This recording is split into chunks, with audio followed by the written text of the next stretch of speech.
Hello and welcome to this module on mortgage math. Let's begin with the periodic interest only calculation. Now, interest is the amount that the client pays to borrow money, and the periodic interest only payment equals the loan amount times the interest rate divided by 12. Now, this should make intuitive sense. If you multiply the loan amount times the interest rate, you'll get the amount of interest you'll pay over 1 year.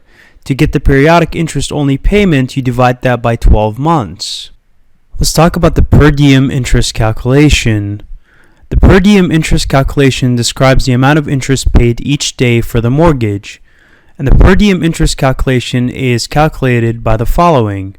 You get the monthly interest only payment and divide it by 30, and you get the amount of interest paid each and every single day. Let's talk about the monthly property tax calculation, which is also pretty intuitive.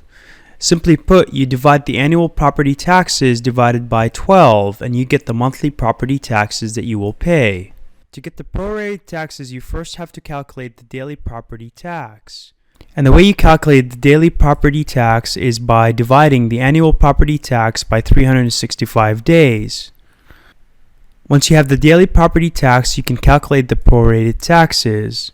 The way you calculate the prorated taxes is by obtaining the number of days in the property and multiplying it by the daily property tax. Private mortgage insurance, or PMI, is required for conventional loans with LTV greater than 80%. Now, the annual PMI is equal to the loan amount times the percent of PMI. And to get the monthly PMI, you get the annual PMI and divide it by 12. The mortgage insurance premium, or MIP, is the mortgage insurance for FHA loans. To get the annual MIP, you multiply the loan amount times the percent of MIP. To get the monthly MIP, you divide the annual MIP by 12. Now let's talk about the housing debt to income ratio, or DTI ratio. Now, the housing DTI is also known as front-end DTI, or simply front-end ratio. And the housing DTI is equal to the PITI, or the principal, interest, taxes, and insurance plus housing expenses divided by the gross monthly income.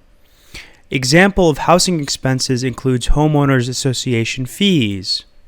The total debt to income ratio is also known as the back-end DTI, or the back-end ratio, and the total debt to income ratio is equal to the total monthly debt divided by the gross monthly income.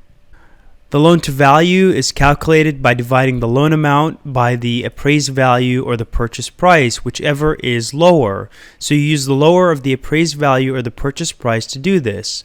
Simply put, you grab the loan amount and you divide it by, let's say the appraised value was lower than the purchase price, then you would divide this by the appraised value. Let's talk about the combined loan to value, or the CLTV. Now, the combined loan to value, or the CLTV, is also known as the total loan to value, or the TLTV. Specifically, Fannie Mae utilizes the CLTV, whereas Freddie Mac utilizes the TLTV. Now, the CLTV or the TLTV are calculated the same way.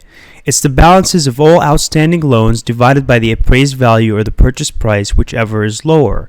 So use the lower of the appraised value or the purchase price to calculate this equation. The high combined loan to value, or the HCLTV, is also important to know about. The HCLTV is also known as the HTLTV, or the high total loan to value. Simply put, Fannie Mae utilizes HCLTV, whereas Freddie Mac utilizes HTLTV. And the way you calculate HCLTV or HTLTV is the same way. All loan balances on closed-end loans plus the HELOC limit is divided by the appraised value or the purchase price, whichever is lower. So use the lower of the appraised value or the purchase price in this calculation. So recall, for the HCLTV, you're going to get all the loan balances on closed-end loans, add that to the HELOC credit limit, and then divide it by the appraised value or the purchase price.